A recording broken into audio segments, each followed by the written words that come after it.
and welcome back to the Chocolate Suburbia podcast. My name is Colleen. And it's your girl Rianne, and we're back with another episode. Y'all, let's start off with it. This is the third time. This is the third time. I was literally about to say that. Bruv, This is so hard. time Oh filming my it. Guys, it's hard out here. Seriously. It's hard out here. Well, when I tell you, like, we've been recording and then when we've been listening back to it, it just didn't sound right. Yeah. Then Second time, we accidentally replaced the whole thing. the whole audio. Luckily, we'd only just started it, but it was like a good 10 minutes long anyway. Bro. And then this is our third time. So We go again. we go again. We go again. We go again. We go again. We go again. We go again. Third time lucky. Bro. But yes, second to last episode of the season Bro. is coming to an end. End of an era. Yeah, next week basically is going to be our last episode. So yeah, that's quite sad. Soak it up, guys. Seriously. Soak up this episode. Definitely, you know, all good things come to an end eventually. So Bro. we'll be back. It'll be another little mini break going on. And then, yeah, it'll be Back on the grind. hopefully season 3. Yeah. Love to hear it. Seriously. But How has your week been? Let's talk about it. let's talk about it. For the third time. My week's been fine. Let's pretend that we don't know. Yeah, no, my week's been good. My week's been good. It's been chill. Yeah, no complaints, to be fair. Basically just getting back into grind mode now. It's been a lax few weeks for me. Yes. And I'll be glad to get into a routine, like a proper one now, Yeah. to be fair. Yeah. I had one during my time off. So getting back into one would be nice. Yeah, like I'm looking forward to it. The new change, new beginnings. Period. It's my birthday month. Period. The big 2-4. Seriously. The big 2-4. The girl is gonna be 24 on the 25th of March. Period. That sounds so weird to say. Next year's you're gonna be 25 on the 25th. No way, am I? You sounded so serious. I was actually about to take that. Yeah, I know. Bro. Yeah, so birthday month. Period. All the best people are born in March. I beg to differ. Anyway. No, seriously, like, the amount of people that I now know that are in March, is insane. So many family members. And I always say, once my birthday has come and gone, the year has finished. So Merry Christmas, Happy New Year, guys. Seriously. I'm glad that your week has been good. Thank you. Because you did say that you wanted a few weeks off anyway. Yeah. So it's good that you was able to have it. True. And soak it up. Seriously. Ready for this week. Period. But yeah, how has your week been, girl? How has my week been? My week's been good. I finally handed in my assignment last week. Feeling better. Like, feel refreshed because it's a new week. Yeah. But I'm starting my very last project of the year. Mm-hmm. Of the academic year. I was going to say. And yeah, see how it goes. Nice. 3-month project. Here we come. Yay. Love that. All I can say, girl, is good freaking luck. Thank you. It's a big project, so Yeah. you know you gotta get your teeth stuck into it. Suck into it. Stuck Oh. in. I was trying to like continue on, and then you acknowledged it. I think that made it even worse. Ew.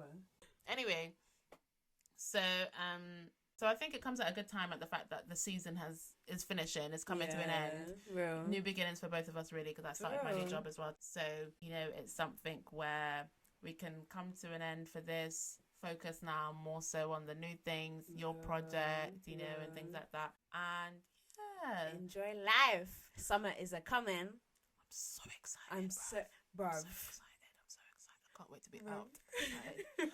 My skin needs it.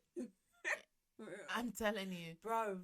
It's been a long few months in the winter, bro. I'm telling you. Anyway, let's get into the episode. Let's get into the episode. Yes, indeed. So, today's episode is Friendship Chronicles. So, we'll be talking all things friendship in this episode. For real. Our experiences and different, you know, subtopics, I guess, about friendship. Because it can be such a complex thing to figure out and manage, navigate, yeah, definitely in a suburban world. well, I think just in general, but also like navigating it as black girls in a suburban area. Real. How do you think, like, basically, how has your friendships formed? Like, how was you able to form friendships, basically, growing up in Wales and things like that? How have you found that whole experience? The type of friends have you had? Like, let's do a condensed summary rather than the long version. I'll try my best. Because we would be here for a long time, girl. I'm telling you, innit? But yeah, like, as a black girl. Yeah. I feel like, to be honest, they came quite easily. I feel like when I was in secondary school, like, I feel like I made friends very easy. You just jumped straight from it. You didn't even go primary school. You didn't you didn't go nursery. I remember in nursery, there was this one friend that I made, like, literally saying, can we be friends? And then we literally was best friends. I feel like it was so easy. That's so cute. It is when you're like young. Do you know what I mean? But then primary school, like, I feel like each school I've always had, like, that one best friend that's, like, with me. But each year, if that makes sense. So you change best friends each time? Yeah. Okay. Like, I feel like... But, yeah, we'll still be in, like, contact and stuff. Okay. Sometimes. Depends.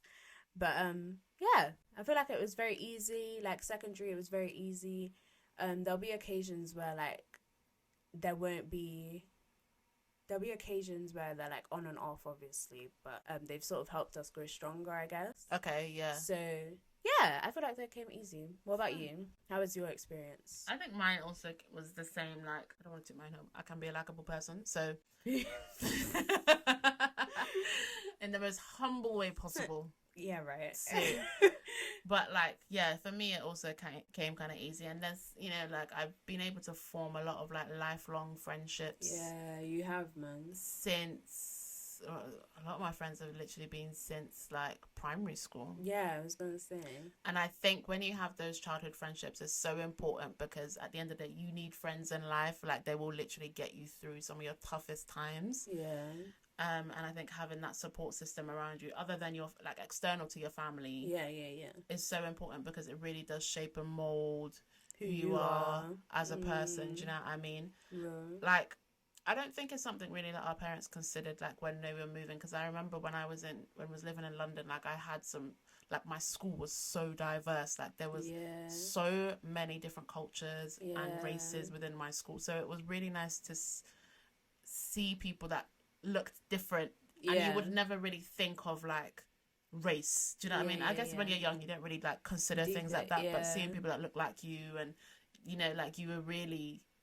yeah, I don't know. It was a nice community, I guess, in a way. Okay. And then moving, like I know we've mentioned it before and things like that, but being, like, the only black person in the school, like, you stick out like a sore thumb. Like, telling you stick out like a sore thumb. Like, it's so prominent. So seeing no one that was like me, I was like, oh my gosh. And I don't know, like, maybe when I was younger, I probably wouldn't have considered it, but I know maybe for some people out there, like, when they do move and they are seeing people that don't really look like them, I know it's a consideration of, like, will I even make friends while I'm here? Real. Do you know what I mean? And it can be very difficult then to navigate that whole aspect of life because it's such a shock to the system, you know? It's true, especially because, like, some people may also have, like, already a built-in, like, stereotype of you already. True. And it would be very hard to sort of, like, navigate that, as you said.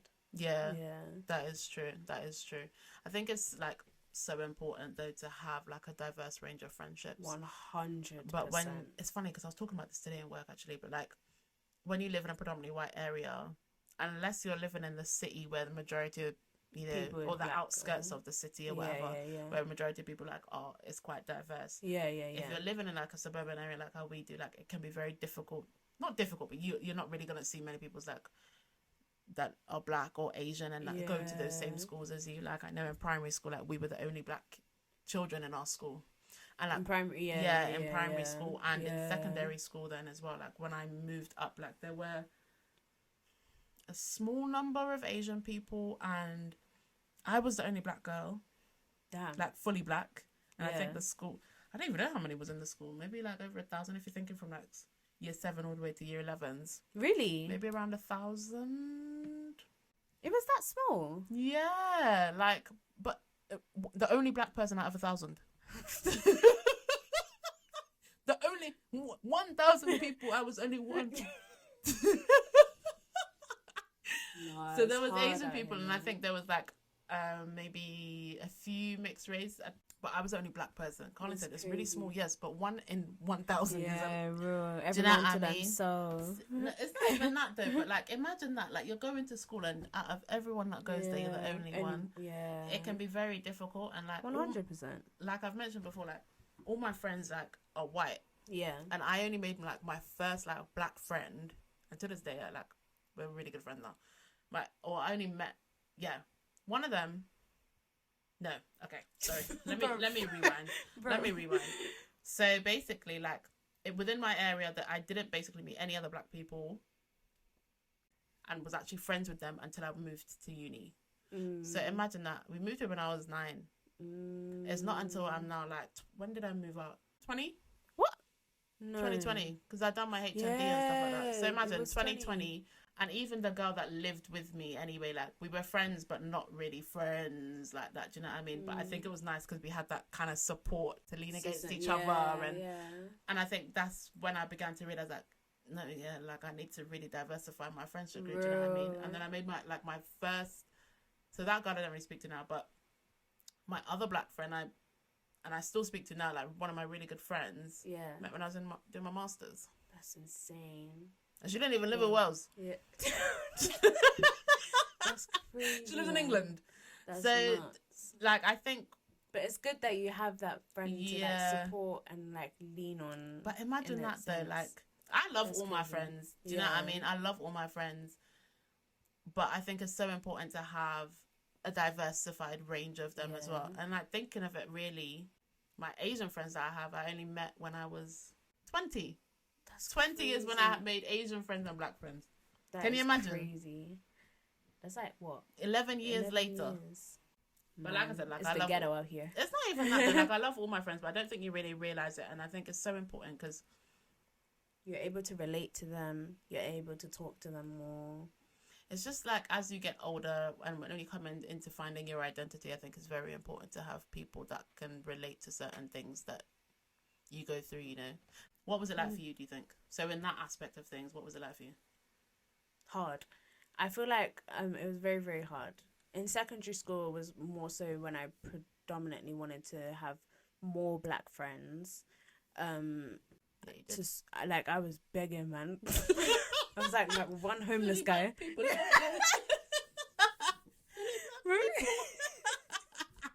No, man.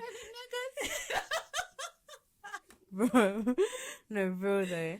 Like, I think it was because of the amount of racism that I received. I sort of just wanted that sort of, like, not closure. I don't know what word to use. More so like someone to sort of lean on that can relate to like me. A support system. That's what you get me. Like I wanted a support system so bad, like that I could talk to and sort of like externally to us. Like I wanted someone that I could, like someone around my age that can sort of understand where I'm coming from. Yeah, and be like, am I tripping? Like, do you know what I mean? Because all of my friendship group, as you said, your friendship group was white, and so was mine. Like I think out in my school as well, there was also like I think I was the only fully black person there.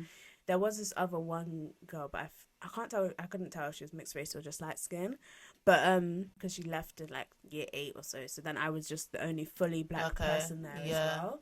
So and there was no Asian people. Really, there wasn't. No, there was like. Oh, yeah, there was Asian people, because I'm friends with one now. Okay, but it's not someone that you were fully friends with in secondary school. Yeah. You only became friends with them in college? In college, in college.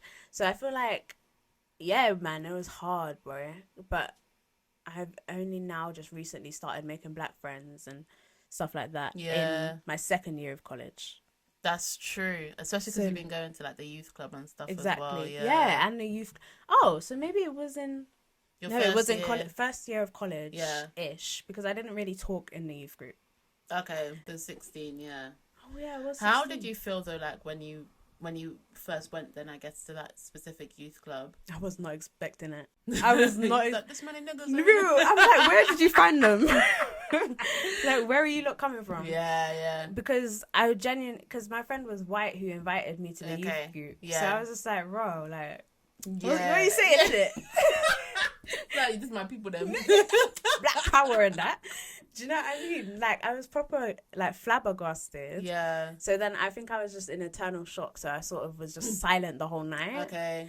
But I think I was just sort of gathering my thoughts and stuff. I can't even remember the first time I went, but like I know that I remember being shocked. Okay. You know? Yeah. And this is the thing. Do you know what I mean? Like you shouldn't be shocked. You to shouldn't see be your own shocked people. to see your own. Bro, do you know how? You should not be shocked. Like, why am I flabbergasted? I swear, like, even when we was younger, I remember, like, we would be driving and then we'd see one black person and be like, oh my gosh, there's a black person. Yeah. We should not be doing that. What was wrong with us? It's such a sad state of affairs. Do you know what I mean? No, like, why? No, like, it's just, I don't know. Nah. Like, you should not be shocked to see your own people. Like, no, it's true. It's just such a sad state of affairs. Just when you live in like a white area, like, because you don't see that many other races unless you're in the city. Yeah, 100%. You know, unless you're in the city, then you're fair enough. Like, you'll see them, and even then, it's like very rare, few and far between. Yeah. You know, or you'll see like a load of them kind of thing, and then it's like, oh, okay. But then even then, the predominantly of the area is still white. So yeah, but it's yeah, just man. insane. Like, do you feel like when you, I guess, started making black friends and things like that, did you find it hard to, I don't want to use this phrase, but like more so like step into your blackness? Did you find it difficult, like that transition, or having to, okay, answer that first question. Yeah, man. I feel like the first time that I was actually even talking to a black friend was last year. So, and then I did find it very, very, I don't know, awkward. Like, I was quite nervous. Yeah, you know? Pitter-patter. Yeah, do you know what I mean? Like, I was very nervous. I yeah. think I didn't know how to, like, as we said in previous episodes, I didn't know how to sort of, like, react and behave. Yeah, and you shouldn't have to behave any differently. Exactly, do you know what I mean? Just be yourself. Yeah. To what I normally do. So I think I was quite nervous, but then I got used to it. Like, even starting the society really helped me, like, come into my blackness. Yeah, true. And it really was sort of able to allow myself to sort of just act how I want to act. Yeah, yeah. And I can be myself. Yeah, do you know what I mean? And allow me to be me. Yeah. Really. So yeah, I was a bit nervous at first, but then it was fine. Like, how was your experience there? I think for me, like, I'm always, I don't know what it is. I'm just awkward, like, around. Really? If I'm in London or if I'm in somewhere where it's very, very diverse, then I'm cool with it. Like, it's like, oh, whatever. There's loads of different races and cultures around, so it's fine. But when it's like over here, I don't know why. Like, in a way, I do feel awkward at first as well. It's odd, isn't it? Yeah, because it shouldn't be that way. Do you know what I mean? I think in my mind, like, I'm just like, oh, now I need to behave a certain way or something like that. I don't know. Like, I'm thinking of like when I first met like the girls that were in my class and they were black. So like when I was doing my masters in uni, there was only literally like a total of like 5 black people out of literally like the 200 odd that were there. Damn. And to be fair, it was a mixture of like international students from Asia and then white people. But okay, if we're talking about black people, it was literally 5 of us in class. That's crazy. So it was me and then 3 other girls. And like we formed like a nice little group and things like that. And it was nice to be able to relate. And then I think once we all got talking, we was really like, oh, like, okay, yeah, like this is it. Do you know what I mean? Do you know what I mean? That though, yeah. So I don't think I really deeped it that much, but at first I was kind of a bit like, like, I don't know, kind of thing, how to act or like what to say, and I think sometimes as well as like the fear that you're gonna come across a certain way. I think like when you've been living in a predominantly white area, you don't want people from other cultures thinking like, oh, they're a bit whitewashed. Like, I think it's the judgment. That's what it is. I think it's the judgment because you're not used to having people that are like non-white basically around you, you know. Yeah, you know, you're right, you know. I feel like though for you, like, I think it's good that you started that society, and I think it's also good that you've started going to that youth club and things like that, especially because of your age. Yeah. I think these are the prime ages where you do really need that support system with people that are very similar to you and go through those things, because you then have people to not lean on like that, but more so just be able to have a sense of community and be like, am I actually tripping? Because it's fine coming to family and things like that and speaking to me and mum and things like that, but sometimes you just need a friend. Yeah. Do you know what I mean? Yeah. And I think having that, like, they can, I don't know, friends are just so important in life, and you really do need them to provide different perspectives of life. Yeah. Especially if they're different races than, you know, than ourselves and things like that as well. Yeah. But you can sometimes basically, like, what I'm trying to get at, the age that you're at is when you're finding your identity and also finding yourself. And I think us as Black girls living in a white area, we can lose that within ourselves at times when we're growing up at prime ages. Yeah. That's basically what. I think I broke a sweat. You know, like. No, bro. I feel like, no, I completely agree with what you're saying, because even like this girl on TikTok, I always relate someone to TikTok. But yeah, there was this one girl that was saying like, she feels like the older that you get, the more that you step into your blackness. True. And the more that you feel like you love seeing Black people win and seeing their accomplishments and stuff like that, and you feel like you can have more of a sense of like supporting Black people, Black women. So yeah, forgot what the point of it was. Oh, the loss of identity. Because yeah, you can have that within, you can lose your identity within a friendship. Do you know what I mean? And like I said earlier, like, they do mold and shape you. And I know for us living in a white area, like, it's inevitable in a way. I think, you know, I know it is very inevitable, because you'll just relate yourself to your peers that you are seeing around you, and they don't look nothing like you. I'm telling you. Blue eyes, blonde hair, dark hair, green eyes, whatever. Do you know what I mean? Like, they don't look like you. So you're going to end up losing your identity within that. And I think it's so important for like for people, like young people that are going through things like that, like whether they're mixed race, Asian or Black, that, you know, at the end of the day, be yourself, be within your identity is so important. Don't feel ashamed to be different and unique, you know, because at the end of the day, that is what makes you 100. You're not, there's no need to want to look like your peer, your white peer. Bro. Do you know what I mean? Like, at the end of the day, that's what makes you you. Like, I was speaking to someone in work. That person is specifically white, but their sister-in-law's daughters are mixed. I know it's like, no.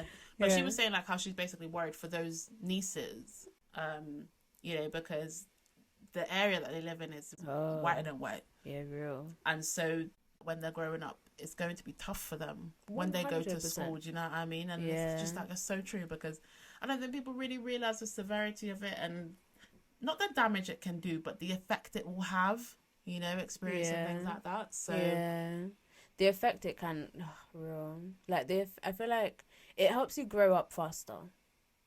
Like, based on all of the experiences that I've had, it's definitely helped me grow a lot more quicker than my peers. From the age of 16, I feel like I was just so mature. I was a bit too mature. I wasn't really living at my age, if that makes sense. Do you feel like your white friends gave you the support that you wanted at the time, or that you would have needed in a time of need? Saying, if I was to relate it to, like, I don't really want to relate it to race. It will have to be, because that's the first thing that came to my mind when you just asked me, to be honest with you. Okay. I feel like yes and no. Mainly no, and they could have done better. Okay. Why do you think that is? Because I think there were certain things that I went... So, for example, I'm going to bring up the hair getting set on fire kind of thing. I know it sounds really Period. Thin, but my hair being lit up by that girl. If you haven't heard the story, check out episode Don't Touch My Hair Part 1. Yeah. In season 1. I think that's like episode 3. Yeah, episode 3. And within that, I feel as though like not that they need to stick up for me. Like, I can stick up for myself. But I think sometimes having those people that will stick up for you in certain aspects when you feel silent. Regardless. Yeah. Of the situation. Regardless of the situation. But specifically for this fire thing. Yeah. Is so important, because at the end of the day, like, when you have no voice, your friend, I feel like there's a silent expectation that your friend should be the voice for you. Real. And so, especially as a black girl, because you don't want to come across as a certain way, the preconceived stereotype and the notions and things like that. Speak out. And when you are silent, it's important for your friend then to speak up, especially if it's a white person doing something to you. The white friend should. 100%. I feel as though the white friend should speak up. 100. Regardless as to whether or not they fully understand or think. But if you see someone being treated a certain way, why are you just going to stand and not say? Why are you just going to sit and not say anything? Real emphasis. So for me personally, like, I know, like, yes, my friends could have done better with certain things that I may have experienced, and even if it's something where I may have laughed it off and I may not have taken it seriously at the time, if something's wrong, say something. Do you know what I mean? 100%. That's my answer. Like, yes, no, whatever I said. So do you feel like, so yes, they could have done better? They could have done better. Do you know what I mean? And like, I think for some people, like, they just, not that I'm excusing it, but they just don't know and they don't realize the severity of how deep things can be. Yeah. Especially when you are not white. It's quite hurtful because you're feeling silent. You can't say nothing. And when you're looking around thinking the people that will speak up for you don't say nothing, I think it's almost, it hurts more than what had happened to you, the bad thing that happened to you. Do you know what I mean? Because you rely on your friend for things, regardless as to whether or not you speak about it. Do you know what I mean? 100%, yeah. So, oh, that was probably some unreleased trauma right there. Go ahead. No. I'm retweeting the question to you. No, you ate with that one. Mm-hmm. I feel like they 100% could have done better. And I feel like even if it shouldn't even matter if you see someone's hair getting burnt off, like one of your close friends, they should have spoken up, regardless of the race, regardless of even how close you are. You should speak up. And the fact they didn't do that, all you can do is sigh. So, like I said at the start, friendships can be a very complex thing. Like I said, I love all my friends. At the end of the day, you know, like, I don't hold any grudges against them or anyone that has, you know, seen me go through anything and not said anything. You know, I think sometimes they probably felt as though, like, oh, that's a them battle, and whether or not, maybe they did, maybe they didn't, I don't know. But at the end of the day, I think it's something where there's no point in holding a grudge, because they may not have known any better than I would have known any better. Do you know what I mean? You know, I feel like you have something to say about, but actually, I'm gonna just hold my tongue. What are you gonna say, girl? I just feel like regardless of the race, regardless of, like, whatever hair type you may have, they should have said something. Yeah, regardless. Okay, you're going on the fire. The hair being set on fire. I feel like that was just such a stupid situation. And they should have said something, especially if they class you as your friend. Yeah. No, that's true. Like, I can't excuse. Well, I did excuse them. Don't have anything to say about that one, to be honest with you.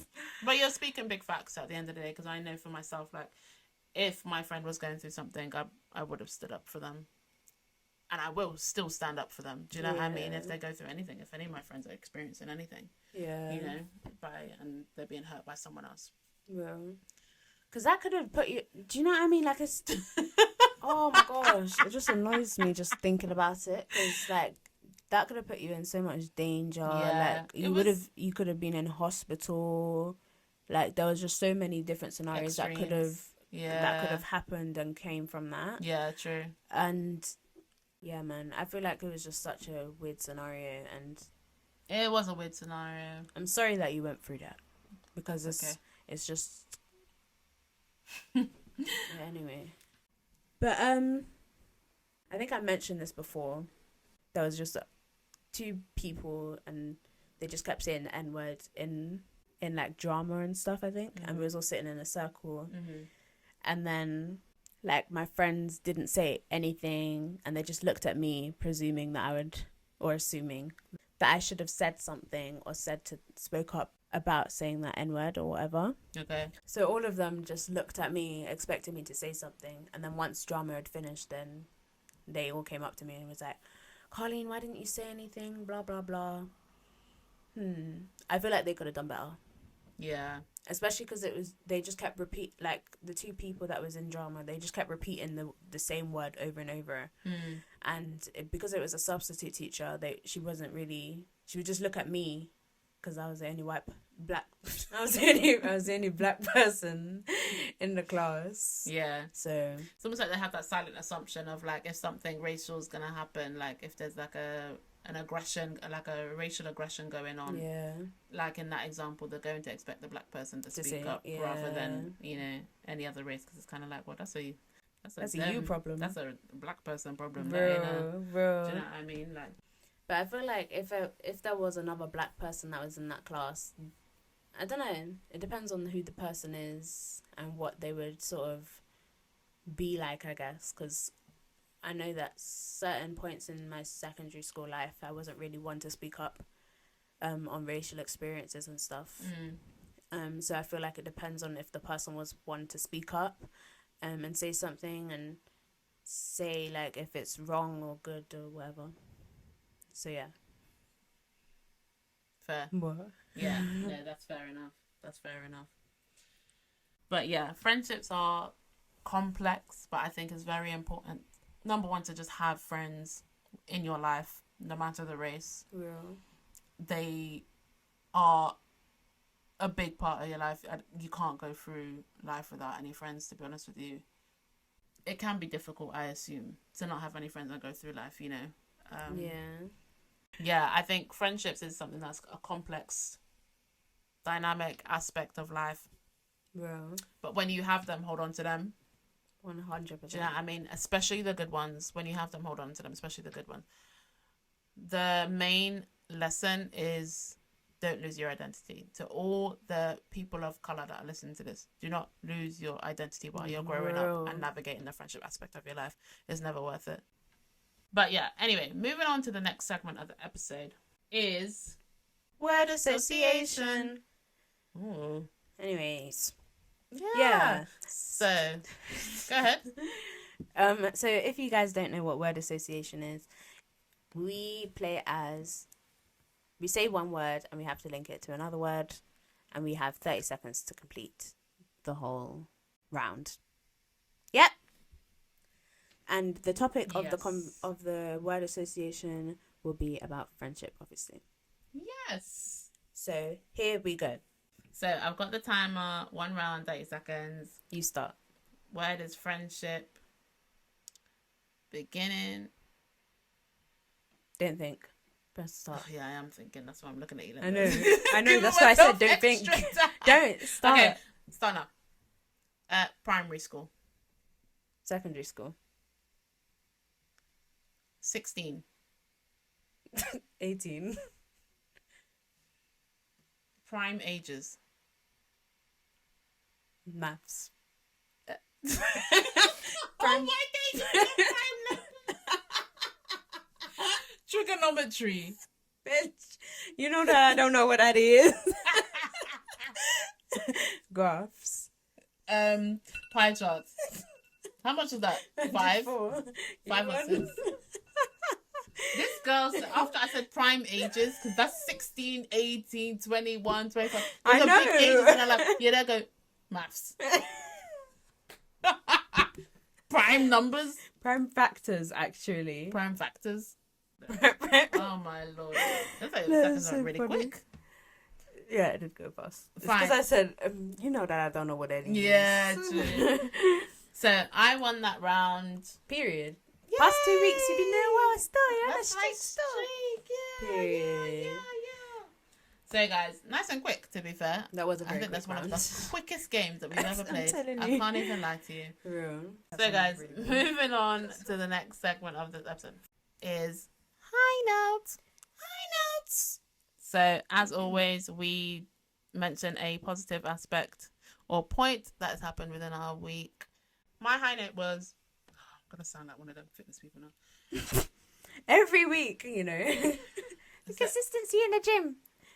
No, last time was Valentine's Day actually. So my fine, I won't say that one. Fine. My high note has been starting my new job. That's been my high note. I only started today, but which is Monday. But yes, it is the high note of my week.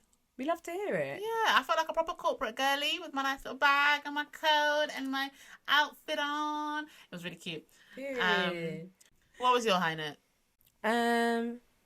Mine has got to be me writing quite a lot for my evaluation, and then you helping me. Oh, guys, that was a nice little bonding. Real, it was a nice bonding time. Guys, I wrote 2,167 words. The 67 is important. The 67 is important. Anyway. But yeah, that has been my high note of the week. That has been Rianne's high note of the week. Seriously. Yeah, guys. No, I'm glad that you had a good week. And your high note being I think that's the most words I've ever actually heard you speak. Hopefully it was all coherent. Ciao. No, because you know what it's like though when you're trying to put your word count up in it. Them ones that know. Them ones there.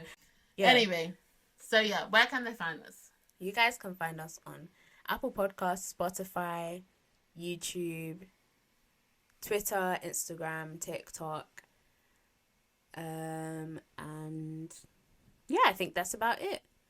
That is about it. So yeah, if you guys enjoyed this episode, make sure you like, comment, and subscribe to our YouTube channel. Follow us on Spotify. Yes, sir. Follow us on Instagram. Turn the post notifications on Spotify and Instagram and Twitter and whatever else we use.